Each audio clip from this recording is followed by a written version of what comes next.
మత్తయి సువార్త 7వ అధ్యాయం 24వ వచనం. కాబట్టి నా మాటలు విని వాటి చొప్పున చేయు ప్రతివాడును బండ మీద తన ఇల్లు కట్టుకొనిన బుద్ధిమంతుని పోలి ఉండును. వాన కురిసెను, వరదలు వచ్చెను, గాలి విసిరి ఆ ఇంటి మీద కొట్టెను, కానీ దాని పునాది బండ మీద వేయబడను గనుక అదేమవలేదు, పడలేదు. ఆ పునాది బండ మీద వేయబడను గనుక అదేమవలేదంట, పడిపోలేదు.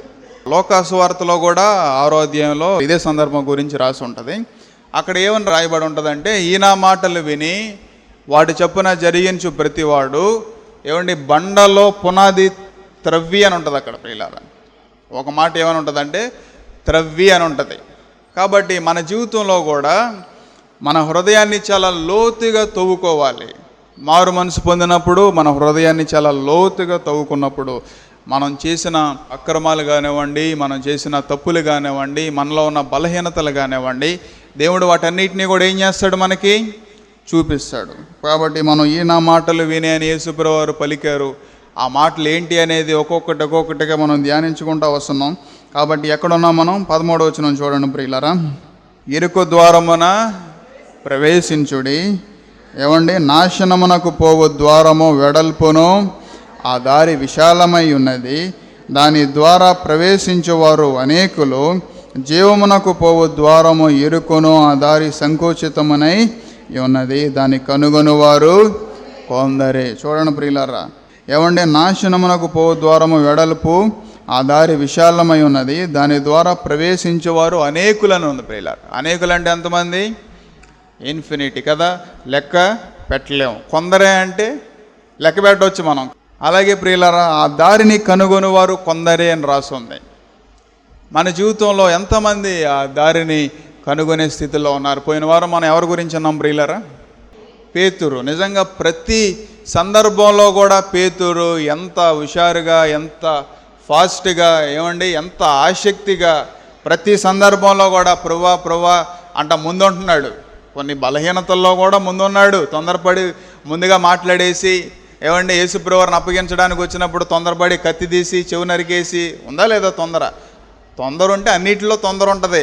అలాగే ఈ పేతురు కూడా ప్రియులారా, ఆయన కంగారు, ఆయన హడావుడు అంతా కూడా చాలా మంచి విషయాలకు ఉపయోగపడింది. కొన్ని విషయాల్లో ఆవేశంగా కూడా కొన్ని తప్పులు చేసేసాడు. తొందరపడి శిష్యులందరూ కూడా చెల్లాచెదురైపోయినప్పుడు వెళ్ళిపోయాడు పేతురు, బలహీనమై పారిపోయాడు. తొందరపడి అబద్ధాలు ఆడేశాడు. కానీ తొందరపడి కూడా ఏం చేశాడో తెలుసా? యేసుని చూడగానే ఏం చేశాడండి? పశ్చాత్తాపడ్డాడు ప్రియులారా. ఈ రోజున సమయంలో ఎంతమంది పశ్చాత్తాపడటానికి తొందరపడతా ఉన్నారు?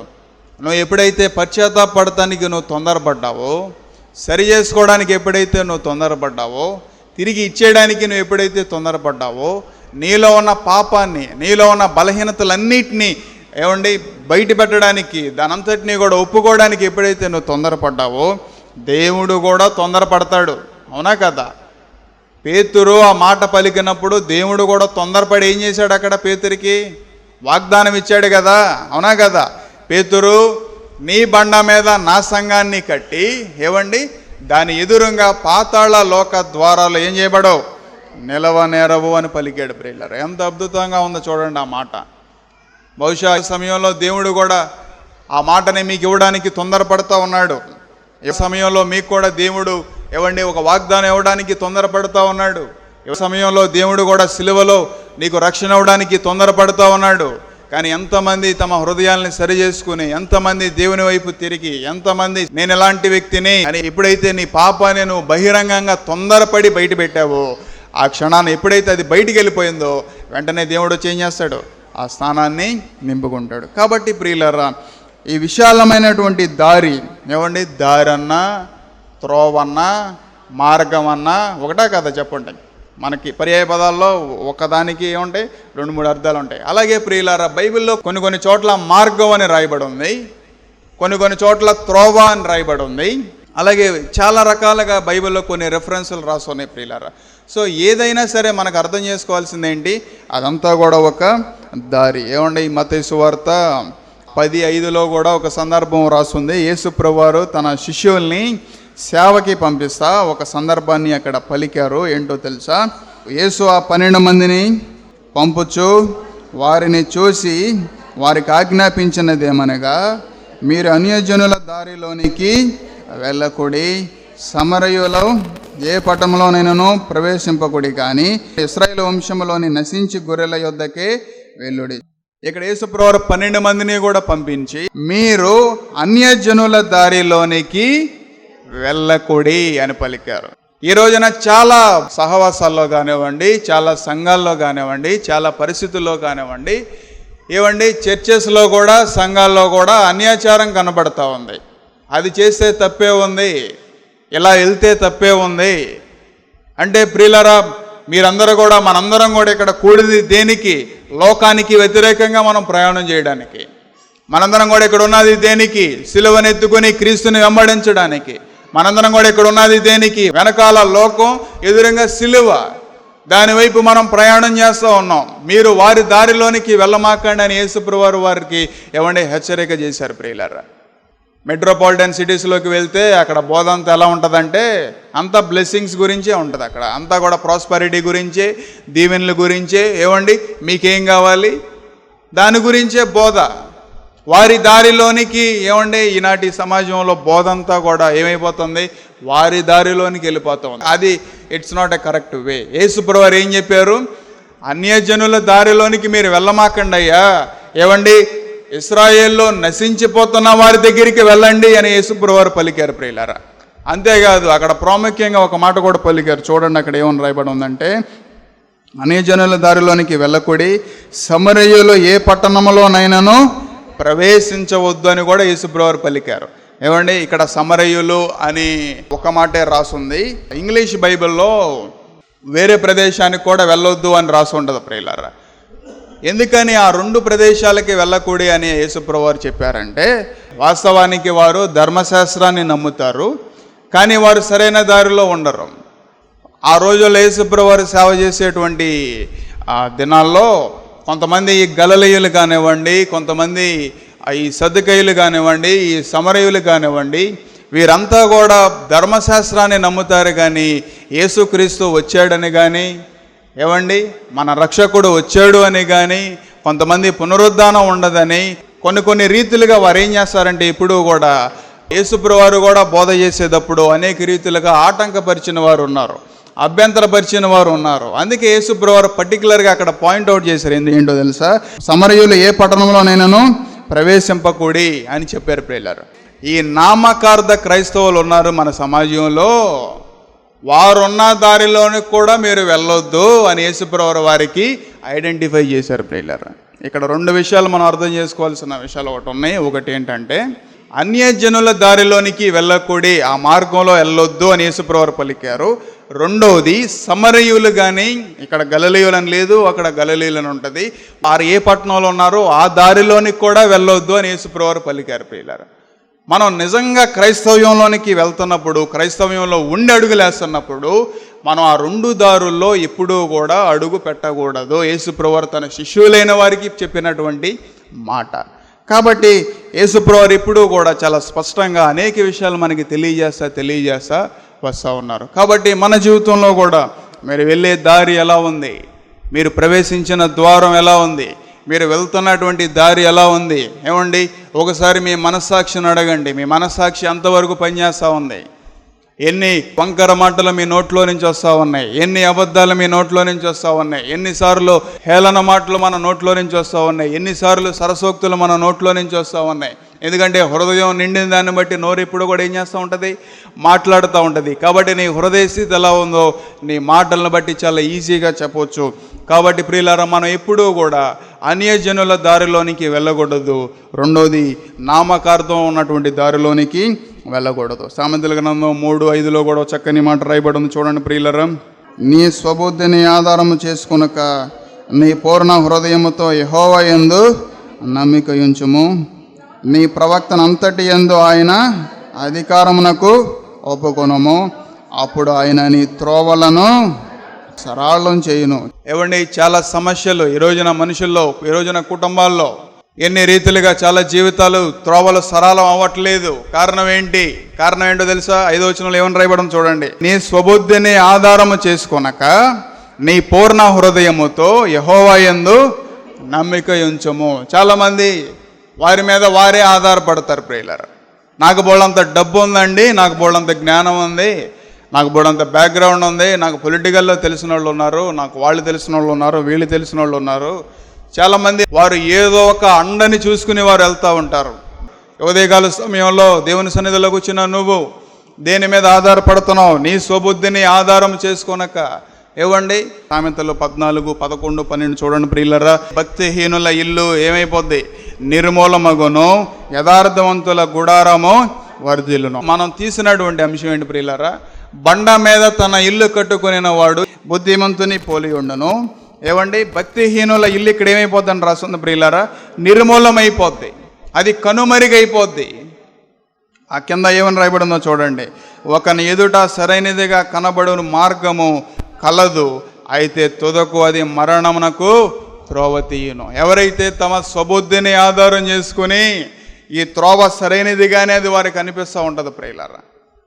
ఏమండి చాలామంది ఈ రోజున ఎందుకని శోధనలు ఎదుర్కొంటూ ఉన్నారు, చాలామంది ఎందుకని మరణాన్ని ఎదుర్కొంటూ ఉన్నారు, చాలామంది ఎందుకని విపరీతమైనటువంటి పరిస్థితుల్లోనికి వెళ్ళి, క్లిష్టమైనటువంటి పరిస్థితుల్లోనికి వెళ్ళి, ఎందుకని ఈ రోజున సంతోషాన్ని కోల్పోయి, సమాధానాన్ని కోల్పోయి, ఎందుకని కుటుంబాల్లో దుఃఖం వస్తూ ఉంది? స్వబుద్ధిని ఆధారం చేసుకొని, సొంత నిర్ణయాల్ని ఆధారం చేసుకొని, ఏమండి నీ ప్రవర్తన అంతటినీ కూడా దేవునికి ఇవ్వకోకుండా చాలామంది ఏమండి ఐ నో వెరీ వెల్, నాకు అన్నీ బాగా తెలుసు అనుకుని మనుషులు ఈ రోజున ప్రవర్తిస్తూ ఉంటారు ప్రియులారా. ఫరో తమ హృదయాన్ని కూడా తన స్వబుద్ధిని ఆధారం చేసుకుని, తన అధికారాన్ని ఆధారం చేసుకుని, ఏమండి తన సైన్యాన్ని ఆధారం చేసుకుని, తన బలాన్ని ఆధారం చేసుకుని, తన గుర్రాలని, తన రథాలని అంతటినీ కూడా ఆధారం చేసుకుని, ఏమండి ఇశ్రాయేలు ప్రజలందరినీ కూడా మరలా వెనక్కి తీసుకొచ్చేయాలి, మళ్ళా వారిని హతమార్చాలనేటువంటి మనసుతో హృదయాన్ని కఠినపరుచుకొని వెళ్ళాడు. ఇశ్రాయేల్ ప్రజలందరూ కూడా అక్కడ ఎదురుగా ఎర్ర సముద్రం ఉంది, వెనకమాల ఫరో సైన్యం ఉంది. అటు ఇటు కాని పరిస్థితుల్లో, ఎంత క్లిష్టమైనటువంటి పరిస్థితుల్లో అక్కడ ఇరుక్కుపోయారు ప్రియులారా. కీర్తనకారుడు కూడా 107వ కీర్తనలో ఆ సందర్భం గురించి రాస్తూ ఉంటాడు. ఏమండి దేవుడు త్రోవలు కలగజేస్తూ ఉంటాడు. ఆయన అరణ్యములో త్రోవలు కలగజేస్తాడని యెషయా గ్రంథంలో రాయబడి ఉంది. ఎడారుల్లో త్రోవలు కలగజేస్తాడని, నదులు ప్రవహింపజేస్తాడని రాయబడి ఉంది. ఏవండి మన దేవుడు ఏవండి సముద్రం ఎదురుగా ఉన్నా సరే ఆ సముద్రంలో ఏం కలగజేశాడంటే దేవుడు త్రోవని కలగజేశాడు ప్రియులారా. చాలా సందర్భాల్లో దేవుణ్ణి నమ్ముకుని మనం వెళ్తూ ఉన్నప్పుడు ఎలా ఉంటుందో తెలుసా ప్రియులారా? విశ్వాస జీవితం మనం దేవుణ్ణి ఆధారం చేసుకుని వెళ్తున్నప్పుడు, దేవుని వాక్యాన్ని ఆధారం చేసుకుని మనం వెళ్తున్నప్పుడు చాలా క్లిష్టమైనటువంటి పరిస్థితులు గుండా మనం వెళ్తూ ఉంటాం. ఏమండి అందుకే స్పర్జన్ గారు కూడా ఒక మాట ఏమని పలికారంటే, ఏమండి వెన్ ఎవ్రీథింగ్ అరౌండ్ అస్ ఈ షేకెన్, మన చుట్టూ ఉన్న మన పరిస్థితులన్నీ కూడా మనల్ని కుదిపేస్తూ ఉన్నప్పుడు we find a sure shelter అని పలికాడు ప్రియులారా. మనకి ఖచ్చితంగా ఒక సురక్షితమైనటువంటి ప్రదేశం ఒకటి దొరుకుతుంది. And hiding place in the rock of ages అని పలికాడు ప్రియులారా. నీ క్రైస్తవ జీవితంలో నీ చుట్టూ ఉన్న పరిస్థితులు, నీ ఆర్థిక పరిస్థితులు, నీ చుట్టూ ఉన్నటువంటి మనుషులు, అపవాది వారందరినీ కదిలిస్తాడు. కారణం ఏంటో తెలుసా? నిన్ను బలహీనపరచడానికి. కారణం ఏంటో తెలుసా? నిన్ను వెనక్కి లాగడానికి. కారణం ఏంటో తెలుసా? నీలో ద్వేషాన్ని నింపడానికి. కారణం ఏంటో తెలుసా? డెవిల్ షేక్స్ ఎవ్రీథింగ్, నిన్ను పడగొట్టడానికి అన్ని రీతిలుగా ప్రయత్నం చేస్తాడు ప్రియులారా. అవ్వని ఆదాముని పడగొట్టడానికి సర్పాన్ని వాడుకున్నాడు అపవాది. నిన్ను పడగొట్టడానికి కొంతమందిని వాడుకుంటాడు అపవాది. ద్వేషాన్ని పెంచుకుంటున్నావా? పగని పెంచుకుంటున్నావా? కలహాన్ని పెంచుకుంటున్నావా? దేవుని వైపు చూస్తున్నావా? దేవుని ఎన్ని వాక్యాలు వినబడతా ఉన్నాయి నీకు, ఎన్ని వాక్యాలు కొన్ని సంవత్సరాలుగా నీకు వినబడతా ఉన్నాయి. క్రైస్తవ్యంలో నిలబడలేనటువంటి పరిస్థితి, రాయి మీద నిలబడలేనటువంటి పరిస్థితి, బండ మీద గృహాన్ని కట్టుకోలేనటువంటి పరిస్థితి, దేవుని వాగ్దానాన్ని, దేవుని క్షేమాన్ని సంపాదించుకోలేనటువంటి పరిస్థితి ప్రియులారా. ఎప్పుడైతే మనం ఇరుకు ద్వారాన మనం ప్రవేశించామో ఎవ్రీథింగ్ విల్ బి షేకెన్, ప్రతిదీ కూడా కదిలించబడతాయి. ఏమండి తప్పకుండా దేవుడు మనకి ఎలాంటి పరిస్థితుల్లో ఉన్నా సరే ఆయన మనకి క్షేమాన్ని, ఆయన రక్షణ మనకు అనుగ్రహిస్తాడు.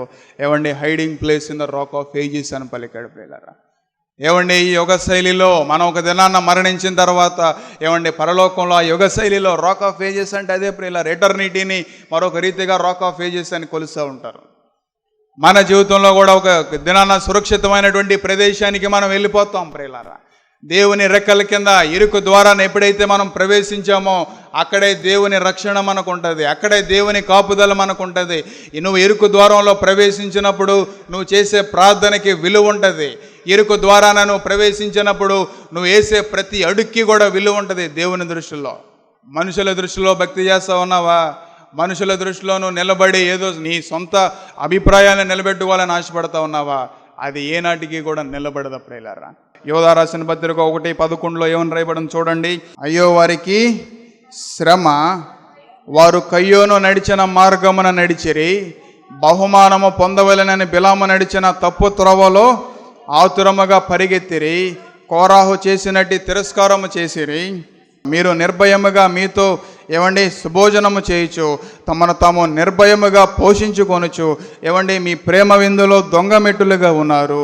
ఏమండి వీరు గాలి చేత ఇటు అటు కొట్టుకొని పోవు నిర్జల మేఘములుగాను, కాయలు రాలి ఫలములు లేక 2 మారులు చచ్చి వేళ్లతో పెకిలింపబడిన చెట్లుగాను ఉన్నారు. చూడండి ప్రియులారా, ఎంత భయంకరంగా వారి జీవితాలు ఉన్నాయి. దేవుని సన్నిధిలో క్రైస్తవ్యంలో ఏమండి అయ్యో వారికి శ్రమ. ఎవరికి శ్రమ? కయ్యోను నడిచిన మార్గంలో వారు నడిచిరి. కయ్యోను తన తమ్ముడైన హేబెలు మీద ద్వేషాన్ని పెట్టుకొని పగను పెట్టుకొని ప్రియులారా ఎంత రక్తాన్ని ఒలికించాడు. బహుమానము పొందవలెనని బిలాము నడిచిన తప్పు త్రోవలో ఎంతమంది పరిగెడతా ఉన్నారు. ఆ తర్వాత కోరాహు చేసినట్టు తిరస్కారము, వ్యతిరేకత ప్రియులారా. క్రైస్తవ జీవితంలో మారు మనసు పొందిన తర్వాత మన మీద బహుగా ఏలుబడి చేసేటువంటి 3 మనస్తత్వాలు ఉన్నాయేంటో తెలుసా? ఒకటి కయ్యోను నడిచిన దారి, అంటే ద్వేషం, పగ, అసూయ, గిట్టని స్వభావం. సహించుకోలేరు మనుషులు ఈ రోజున. ఏమైనా సరే కక్షని తీర్చుకోవాలి అంతే. కయ్యోను ఏం చేశాడు? ఏమైనా సరే కక్షని తీర్చుకోవాలి. ప్రేమహీనులు, దేవుని ప్రేమ లేనివారు, దేవుని ప్రేమ ఎరుగని వారు ప్రియులారా.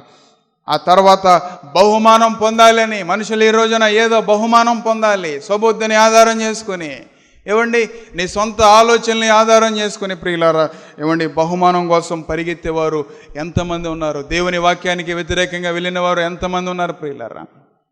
ఆ తర్వాత కోరాహులాగా దేవుని వాక్యానికి, దేవుని బిడ్డలకి ఎదురు తిరిగే కొంతమంది మనస్తత్వాలు ఉంటాయి. అది చాలా పొరపాటు ప్రియులారా. అలాంటి వారు ఎలా ఉంటారో తెలుసా? వీరు గాలి చేత ఇటు అటు కొట్టుకొని పోవు నిర్జల మేఘములుగా ఉన్నారు ప్రియులారా. గాలి వచ్చినప్పుడు మేఘాలు ఏం చేస్తాయి? ఇటు అటు కొట్టుకుపోతాయి. అవి విశాలతలో ఉంటాయి. నువ్వు విశాలతని కోరుకొని వెళ్ళినప్పుడు, నీకు విశాలత కావాలని నువ్వు ఆలోచన చేసినప్పుడు నీ మనసు ఏం చేస్తుందో తెలుసా? కాసేపట్టు వైపు, కాసేపు ఇటువైపు, కాసేపు ఇటు, ఇన్ని రీతిలుగా నీ మనసు అనేది ఏలుబడి చేస్తూ ఉంటారు. ఎంత భయంకరమైనటువంటి ఏమండి మనసు. వాళ్ళ తర్వాత వారు ఎలా ఉంటాయండి? కాయలు రాలి ఫలము లేక 2 మారులు చచ్చి వేళ్లతో పెకిలింపబడిన చెట్లుగానో ఉన్నారు అని రాయబడి ఉంది పిల్ల. ఎన్నిసార్లు హృదయాన్ని సరి చేసుకుని మరలా ఒప్పుకొని అదే మనసు నీ మీదకి వచ్చి, అదే లోకం నీ మీదకి వచ్చి, అదే ఆశలు నీలోనికి వచ్చి ఏమండి ఎన్ని రీతిలుగా చచ్చి బ్రతికి, ఇక్కడ అదే రాయబడి ఉంది, 2 మారులు చచ్చి మళ్ళా వేళ్లతో పెకిలింపబడిన చెట్లుగాను ఎంతమంది ఉన్నారు ప్రియులారా. నీ జీవితంలో కూడా నిర్జీవమైనటువంటి మేఘాల వలె అయిపోద్ది విశాలతలోనికి మనం వెళ్ళినప్పుడు. విశాలతని కోరుకునే ఇష్టానుసారంగా వెళ్ళిపోయి మన జీవితంలో ఎంత బలహీనమైనటువంటి పరిస్థితుల్లోకి వెళ్ళిపోతా ఉన్నాం. బలహీనపడతా ఉన్నావా? నీ మనసుని బలహీనతలో నుంచి విడిపించుకోలేకపోతా ఉన్నావా? దేవుని సన్నిధిలోకి వెళ్ళి ఎప్పుడైతే నీ హృదయాన్ని సరి చేసుకున్నావో అప్పుడు నీ జీవితాన్ని ఏం చేస్తాడు? ఆయన త్రోవలు కలగజేస్తాడు ప్రియులారా. వెనకమాల పరో సైన్యం ఉంది, ఎదరేముంది? సముద్రం ఉంది.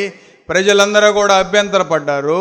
కానీ మోషే గారు ఎంతో నిర్భయముగా అక్కడికి వెళ్ళి దేవుని సన్నిధిలోకి ప్రార్థన చేసినప్పుడు ఏం చెప్పాడండి దేవుడు? మోషే నీ కర్రెత్తి సముద్రం వైపు చాపు అనగానే ఏమైపోయింది? సముద్రం 2 పాయలుగా ఏమండి 18 కిలోమీటర్స్. ఆ సముద్రం ఆ లెంత్ ఎంతో తెలుసా? వీళ్ళు నడిచిన లెంత్ 18 కిలోమీటర్ల ప్రియులారా. 18 కిలోమీటర్ల పాటు సముద్రం చీలిపోయింది. ఏమండి నీళ్ళు ఉన్నాయనుకోండి, కింద ఎలా ఉంటుంది నేల? బురద ఉండదా? కానీ వీళ్ళు ఆరిన నేల మీద నడిచారు ప్రియులారా. ఎంత ఆశ్చర్యమో చూడండి. విశ్వాసంలో ఇరుకు మార్గంలో నువ్వు వెళ్తున్నప్పుడు ఒక మాట ఏమని రాయబడి ఉంది? ఇరుకులో విశాలత కలగజేస్తాడు దేవుడు. ఎందుకని నిన్ను ఇరుకులోనికి తీసుకెళ్తాడో తెలుసా? అక్కడ ఎంతో విశాలత ఉంది. ఇశ్రాయేలు ప్రజలు ఇరుకులో పడినప్పుడు దేవుడు ఆ సముద్రాన్ని చీల్చి యెహోషువ కూడా యొర్దాను నదిని ఏం చేశాడు? 2 పాయలుగా చేశాడు ప్రియులారా. కాబట్టి నీ జీవితంలో కూడా బహుశా సముద్రం అంత విశాలమైనటువంటి సమస్యలను ఎదురుగా ఉన్నాయేమో, నువ్వు ఇరుకులో ఉన్నావేమో. ముందు నొయ్య వెనక గొయ్య అన్నట్లుగా నీ ఎదురుగా ముందు ఎర్ర సముద్రం, వెనకమాల పరో సైన్యం ఎన్నో రీతిలుగా నిన్ను లోకం, నీ పరిస్థితులన్నీ కూడా నిన్ను హెరాస్ చేస్తా, అంత భయంకరమైనటువంటి పరిస్థితుల్లో నువ్వు బ్రతుకుతున్నావేమో. కానీ దేవుడు అలాంటి ఇరుకులోనే దేవుడు ఏం చేస్తాడు? ఆయన త్రోవలు కలుగజేస్తూ ఉంటాడు. కాబట్టి ప్రియులారా, అలాగే ఇరుకు మార్గాన ప్రవేశించడం అనేది చాలా ప్రాముఖ్యమైనది. యెషయా గ్రంథం 55:8లో కూడా ఏమని రాయబడి ఉందంటే, నా తలంపులు మీ తలంపులు వంటివి కావు, నా త్రోవలు మీ త్రోవల వంటివి కావు, ఇదే యెహోవా వాక్కు. ఆకాశమునకు భూమికి ఎంత ఎత్తుగా ఉన్నవో మీ మార్గముల కంటే నా మార్గములు, మీ తలంపుల కంటే నా తలంపులు అంత ఎత్తుగా ఉన్నవి. మనం ఎప్పుడు కూడా చాలా తక్కువగా ఆలోచన చేస్తాం ప్రియులారా. మనం ఎప్పుడు కూడా our faith always goes downwards. అది ఎప్పుడు కింద ప్రవహించేటువంటి నీరులాగా ఉంటుంది మన విశ్వాసం. ఇశ్రాయేలు ప్రజల్ని మన వల్ల కాదు, దాహం వేసింది వారికి, అక్కడ నీళ్లు లేవు, కానీ బండని కొట్టినప్పుడు బండలో నుంచి నీళ్లు ప్రవహింపజేశాడు దేవుడు. సైన్యం తరుముతా ఉంది, సముద్రాన్ని పాయలు చేశాడు దేవుడు. ఎరుకో పట్టణం ఉంది, గోడల్ని కూల్చాడు దేవుడు. నువ్వు కూడా విశ్వాసంలో వెళ్తున్నప్పుడు, నువ్వు కూడా ఇరుకు మార్గంలో వెళ్తున్నప్పుడు దేవుడు అనేక రీతిలుగా మార్గాన్ని సరళం చేస్తూ ఉంటాడు. ఎందుకని? ఆయన తలంపులు మీ తలంపులు వంటివి కావు, ఆయన త్రోవలు, ఆయన మార్గాలు మన మార్గాలు వంటివి కావు. మీ మార్గాలు వేరు, నా మార్గం వేరు. దేవుడు మనల్ని ఎప్పుడూ కూడా ఉన్నతమైనటువంటి మార్గంలో నడిపించడానికి ఆశపడతా ఉన్నాడు. ఆయన ఉన్నతమైనటువంటి తలంపుల్ని మనలో నింపడానికి ఆశపడతా ఉన్నాడు ప్రియులారా. కాబట్టి దేవుని యొక్క తలంపులు మనలోనికి రావాలి అంటే, దేవుని యొక్క మార్గం మనలోనికి రావాలి అంటే ప్రియులారా, మనం ఏం చేయాలి? ఇరుకు మార్గాన ప్రవేశించడానికి పోరాడాలి ప్రియులారా. అందుకే ఓ దేవుని సేవకుడు కెవిన్ డేయంగ్ అనేటువంటి దేవుని సేవకుడు ఏమని పలికాడంటే, మేక్ నో మిస్టేక్ అని పలికాడు. తప్పు ఏమాత్రం చేయమాకండి. ఎందుకో తెలుసా? To be at peace with your sin is to be a war with God అని పలికాడు ప్రియులారా. మనం ఎప్పుడైతే తప్పు చేశామో, మనం ఎప్పుడైతే పాపం చేశామో, మనం ఎప్పుడైతే అక్రమంగా వెళ్ళామో, మనం ఎప్పుడైతే మరలా సిలువని పడేసి ఎప్పుడైతే వెనక్కి తిరిగామో, when we do a mistake, పాపంలో మనకి విశాలత దొరుకుతుంది కానీ, అక్కడ మనకి ప్రశాంతత దొరుకుతుంది కానీ ఒక దినాన there will be A war with God అని పలికాడు. ఒక దినాన దేవునితో వ్యాజ్యం ఉంటుంది. ఆ వ్యాజ్యం ఎలా ఉంటుందో తెలుసా? క్లిష్టమైనటువంటి పరిస్థితుల్లోనికి మన జీవితం వెళ్ళిపోద్ది. పాపం ఎంత భయంకరమైనటువంటి వ్యాధుల్ని తీసుకొస్తూ ఉంటుంది. ఆ సమయంలో నువ్వు వ్యాజ్యం ఆడుతూ ఉంటావు. ఎలా వ్యాజ్యం ఆడుతావు? ప్రార్థన చేస్తావు. నీకోసం ఎంతోమంది ప్రార్థన చేస్తారు. ఆ సిచ్యువేషన్లో ఎంతోమంది, నువ్వు కూడా కుటిమిటిలాడుతూ ఉంటావు. నీ జీవితంలో కూడా ఎంతో తల్లడిల్లుగా అయిపోతూ ఉంటావు. దేవునితో వ్యాజ్యం ఆడతావు, బ్రతిమలాడుతావు, సమర్పించుకుంటావు. ఇది చేస్తాను ప్రభు, అది చేస్తాను ప్రభు, అన్నీ చేసేస్తాను ఆ సమయంలో. కానీ remember, it is a war with God. అది దేవునితో వ్యాజ్యమే అవుతుంది. కానీ నువ్వు నడవాల్సిన త్రోవలో నడవకుండా, ఉండాల్సిన మార్గంలో ఉండకుండా, ప్రవేశించాల్సిన దారిలో ప్రవేశించకుండా, నీ స్వబుద్ధిని నువ్వు ఆధారం చేసుకొని నీ ఇష్టానుసారమైనటువంటి త్రోవలకు గనక నువ్వు వెళ్తే ఒక రోజున తప్పకుండా దేవునితో వ్యాజ్యమే ఉంటుంది. కానీ ఏముండదు? నో పీస్ విత్ గాడ్ ప్రియులారా. దేవునితో ఏనాడు కూడా మనకి సమాధానం ఎప్పుడు? నీ ఇష్టానుసారంగా నువ్వు వెళ్ళినప్పుడు, ఎప్పుడు విశాలత నేను కోరుకున్నప్పుడు, ఎప్పుడు దేవుని వాక్యాన్ని తిరస్కరించినప్పుడు, ఎప్పుడు నీ ప్రవర్తనని దేవుని దృష్టిలో దేవుని చేతికి అప్పగించకుండా ప్రియులారా. కానీ ఎప్పుడైతే నీ ప్రవర్తన దేవుని చేతికి అప్పగించావో, ఎప్పుడైతే నీ స్వబుద్ధిని దేవునికి ఇచ్చావో, ఎప్పుడైతే నీ త్రోవల్ని దేవునికి అప్పగించావో ప్రియులారా, దేవుడు తప్పకుండా దాని అంతటినీ కూడా ఆశీర్వాదకరంగా చేస్తాడు. జార్జ్ ముల్లర్ అనేటువంటి దేవుని సేవకుడు మనందరికీ కూడా తెలుసు, అవునా కదా? జార్జ్ ముల్లర్ గారి ప్రియులారా, it's a very wonderful story అయింది.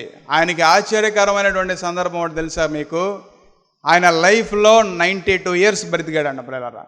92 సంవత్సరాలు బ్రతికితే ఆయన చేసినటువంటి ప్రార్థనలు, ఎన్ని ప్రార్థనలకి జవాబు వచ్చిందో తెలుసా? జార్జ్ ముల్లర్ గారు చేసిన ప్రార్థనలకి 50,000 ప్రార్థనలకి జవాబు వచ్చిందంట. ఎక్కడి నుంచి? దేవుని దగ్గర నుంచి. 50,000 ప్రార్థనలు అంటే ఎన్ని అంశాలు పెట్టి ప్రార్థన చేస్తుంటాడు ప్రియులారా. స్నేహితులు మారాలని, అనాథల్ని పోషించాలని, సేవ కట్టబడాలని ఎంత భయంకరంగా బ్రతికాడో తెలుసా ప్రియులారా. 14 సంవత్సరాల వయసులో వాళ్ళ అమ్మగారు మరణ పడక మీద ఉంటే ప్రియులారా, తెల్లారి చనిపోద్దనంగా ఆ నైట్ తన తల్లి దగ్గర ఉండకోకుండా క్లబ్బుల్లోకి వెళ్ళి ఇష్టానుసారంగా he use to play gambling. ఏం చేస్తూ ఉండేవాడు? పేకాట ఆడుతూ ఉండేవాడు. వాళ్ళ నాన్న ఒక రెవెన్యూ ఆఫీసర్ ప్రియులరా. గవర్నమెంట్ డబ్బు వారి దగ్గర ఉండేది. ఆ గవర్నమెంట్ డబ్బుని దొంగతనం చేస్తా, ఇష్టానుసారంగా ఇంట్లో డబ్బుని దొంగతనం చేస్తా. ఏమండి, కొంతమంది తన స్నేహితులు కలిసి దొంగతనానికి బహుగా అలవాటు పడిపోయినటువంటి వ్యక్తి జార్జ్ ముల్లర్. టీనేజ్లోనే 14 సంవత్సరాల వయసులోనే ఏమండి విపరీతమైనటువంటి డబ్బు. వాళ్ళ నాన్న ఎన్నో రీతులుగా మార్చడానికి ప్రయత్నం చేసినా సరే ఇష్టానుసారంగా వెళ్ళిపోయి హోటల్స్లోకి వెళ్ళిపోయి ఏమండి అక్కడ ఇష్టానుసారంగా బ్రతికేవాడు. ఆయన చేయని పాపం అంటూ లేదు. టీనేజ్లో 15-16 ఇయర్స్ ఆఫ్ ఏజ్లో ప్రియులారా. ఏమండి ఆయన గురించి స్టేట్మెంట్ రాస్తే, ఆయన వయసు, ఆయన చేసే పనులు రాస్తే ఆశ్చర్యం వేసింది ప్రియులారా. పెద్ద పెద్ద వ్యక్తులతో కలిసి పాపం చేయటం, పెద్ద పెద్ద వ్యక్తులతో కలిసి జోజాలాడటం, ప్రభు బల్ల ఆరాధనలో పాల్గొనేవాడు. ఆ నైట్ అంతా కూడా ఫుల్గా తాగి, శనివారం నైట్ అంతా కూడా ఫుల్గా తాగి ఫుల్గా పడుకొని మళ్ళీ ఆదివారం వచ్చేసరికి వైట్ అండ్ వైట్ వేసుకొని ఏమండి అక్కడ కూర్చొని ప్రభు బల్ల ఆరాధనలో పాల్గొనేవాడు. చూడండి, సచ్చినటువంటి స్థితి, పెకిలించబడినటువంటి జీవితం ప్రియులారా. కానీ ఒక రోజున తన స్నేహితుడు ఎలాగే ఒక ఆరాధనకి తీసుకెళ్తే అక్కడ దేవుని ప్రేమ గురించి చెప్తూ ఉన్నప్పుడు ప్రియులారా, ఆ మాటలను ఆయన పట్టుకున్నాయండి ప్రియులారా. దేవుడు ఆయన్ని పట్టుకున్నాడు. 19 సంవత్సరాల వయసులో దేవుడు ఆయన్ని పట్టుకున్నాడు. జర్మనీ దేశానికి సంబంధించినటువంటి జార్జ్ ముల్లర్ ఇంగ్లాండ్ దేశానికి వచ్చి అక్కడ చదువుకోవడానికి వచ్చి ఇంగ్లాండ్ దేశంలో తన స్నేహితుడు తీసుకెళ్ళి ప్రియులరా ఆ వాక్యాన్ని విన్నప్పుడు, దేవుని ప్రేమ విన్నప్పుడు తన తప్పులన్నీ మానేశాడు. కానీ 4 సంవత్సరాల తర్వాత ఏవండి మారు మనసు పొంది దేవుడు ఆయన్ని దర్శించిన తర్వాత ఆయన ఒక మాట పలుకుతాడు. ఏంటో తెలుసా? The love of money was gone. డబ్బు మీద ఉన్న ప్రేమంతా కూడా వెళ్ళిపోయింది. The love of place was gone. ఏమండి స్థలాల మీద ఉన్న ప్రేమంతా కూడా వెళ్ళిపోయింది. The love of position was gone. నాకున్న స్థానం అంతా కూడా వెళ్ళిపోయింది. ఏమండి the love of worldly pleasures and engagements was gone అని పలికాడు పిల్లరా. ఈ లోక సుఖాలన్నీ కూడా నా నుంచి వేరైపోయినాయి. లోకంతో తనకున్న ఎంగేజ్మెంట్స్ అన్నీ కూడా, బంధాలన్నీ కూడా అయిపోయినాయి ప్రియులారా. ఆ రోజుతో తెగిపోయిన. ఏం పలికాడో తెలుసా? ఏమండి God alone become my portion అని పలికాడు పిల్లలు. దేవుడే నా హృదయంలో ఒక భాగం ఉందంటే ఆ భాగంలో దేవుడు మాత్రమే ఉన్నాడు తప్ప ఇంకేమీ లేవు. నా ఈ లోక ప్రేమలన్నీ కూడా వెళ్ళిపోయినాయి నాలో నుంచి. నాలో ఉన్న ఆ రోత పాత స్వభావం స్వబుద్ధులన్నీ కూడా వెళ్ళిపోయినాయి. నాలో కేవలం క్రీస్తు మాత్రమే ఉన్నాడు ప్రియులారా. I found my everything in him అని పలికాడు. ఐ వాంట్ నథింగ్ ఎల్స్ అని పలికాడు. నాకు ఇంకా ఏమీ అవసరం లేదు ప్రియులారా. నిజంగా ఒక వ్యక్తి మారు మనసు పొందినప్పుడు, నిజంగా ఒక వ్యక్తి రక్షించబడినప్పుడు లోకం చాలా వ్యత్యాసంగా కనబడుతుంది, లోకం చాలా వేరుగా కనబడుతుంది. నాకేమీ అవసరం లేదనిపిస్తుంది ప్రియులారా. కాబట్టి నీ స్వబుద్ధిని నువ్వు ఆధారం చేసుకొనక నీ ప్రవర్తన అంతటినీ కూడా ఎప్పుడైతే దేవుని చేతికి అప్పగించావో, ఎన్ని పరిస్థితుల్లో ఉన్నా దేవుని చేతికి అప్పగించావో అప్పుడు నీ త్రోవలన్నింటినీ కూడా ఆయన ఏం చేస్తాడు? సరళం చేస్తాడు. ఇరుకు మార్గంలో ప్రవేశించడం అంటే అదే ప్రియులారా.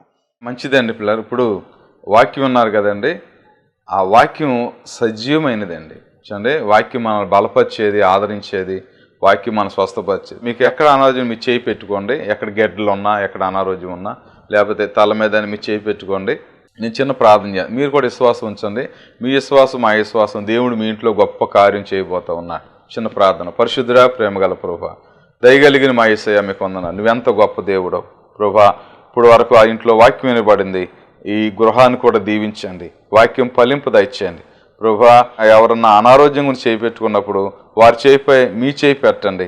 మీరు పొందిన దెబ్బల చేత మా స్వస్థత కలుగుతుంది నాయన. మీ వస్త్రపు చెంగులో స్వస్థన్నది, మీ నోటు ఉమ్ములో స్వస్థ, మీ నోటు వాక్కులో స్వస్థంది వేసే మీకు వందనాలు. మా ప్రియులను ఇప్పుడే స్వస్థపరిచి నాయన వారిని గొప్ప పశ్చాత్తాపంలోకి, రక్షణలోకి నడిపించి బలపరచమని, ఈ కుటుంబానికి దీవెన ఆశీర్వాదం దయచేయమని మా జీవత్పతి అనే యేసుక్రీస్తు అతి శ్రేష్టమైన అమ్మని అడిగి వేడుకుంటున్నాము తండ్రి. Amen, amen, amen. మంచిది పిల్లారా. ఇంకా మీకు ప్రార్థన ఎవరు కావాలన్నా, ఎలా రక్షణ పొందాలి, నెమ్మది ఎలా మా ఇంట్లో ఉండాలి, ఆశీర్వాదం ఉండాలని తెలుసుకోవాలనుకున్నా మా నెంబర్లకి ఫోన్ చేయండి. మేము అందుబాటులో ఉంటాం. మంచిది పిల్లారా. అందరికీ వందనాలు. మా అడ్రస్ LAF బెతెస్దా ప్రార్థనా మందిరం, స్విమ్మింగ్ పూల్ రోడ్, సర్కర్ తోట, మచిలీపట్నం, ఆంధ్రప్రదేశ్, కృష్ణా డిస్ట్రిక్ట్.